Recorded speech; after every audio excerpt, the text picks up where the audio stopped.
Welcome to our channel. Today we how to uninstall Google Analytics plugin from WordPress. Easy tutorial step by step clearly. Open your WordPress dashboard. Navigate to the left sidebar. Click on Plugins. In the Plugins section, locate the Installed Plugins option. You will see a list of all your active plugins.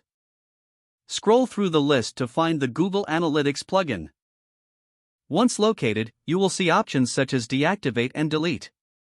First, click on Deactivate. This will disable the plugin but not remove it from your site. After deactivation, the option to delete will now be visible. Click on Delete. A confirmation message will appear asking if you are sure. Confirm that you want to delete the plugin. The plugin will now be removed from your WordPress site. You can check your plugins list to ensure it's no longer there. If you need to, you can always reinstall it later from the plugins page. Your site is now free of the Google Analytics plugin. If the page does not load, refresh the browser or try again in a private or incognito window. Make sure you are using the correct email address, then retype it carefully to avoid small typos.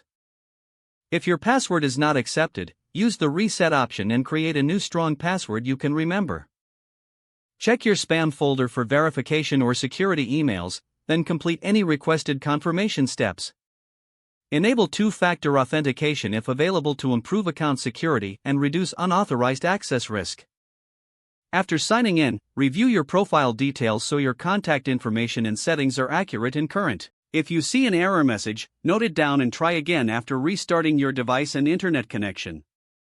Log out when you finish, especially on shared devices, to keep your account and payment information secure.